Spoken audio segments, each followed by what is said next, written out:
यदि बहुमत पुगेन भने हामीले पनि सरकारमा थप गर्छौं। 184 चाहिन्छ, 187 पुर्याउँछौं। प्रदेश संरचना तत्काल खारेज गरियोस्। यो सरकारले त्यो नीति अगाडि बढाओस्। वार्षिक 1 खर्ब भन्दा बढी जनताको कर आज प्रदेश संरचना नाममा खर्च भइरहेको छ। यो पैसा बचाइयोस्। यहाँ को कांग्रेस, को एमाले, को रासपा, को रापरबा, को श्रम संस्कृति, को माओवादी या को तारो भन्ने होइन। हामी सबै नेपाली हो। यो दलगत स्वार्थ त्यागेर सुशासन र विधिको शासन र प्रजातान्त्रिक अभ्यासका लागि हामी एक डिक्का हुनुपर्छ भन्ने मलाई लाग्छ र हामी एक डिक्का हुन्छौं पनि।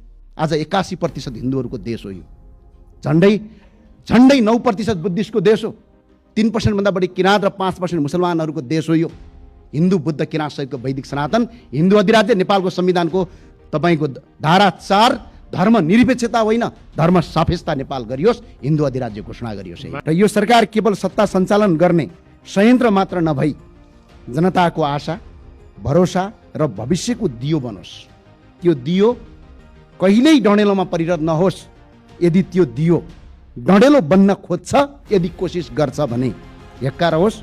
त्यसलाई नियन्त्रण गर्ने, त्यसलाई निभाउने साहस हामीले राख्नुपर्छ र राख्छौं पनि। विगतका सबै भ्रष्टाचारका काण्डहरूको फाइल खोल्नेछ भन्नेमा म पूर्ण विश्वस्त छु।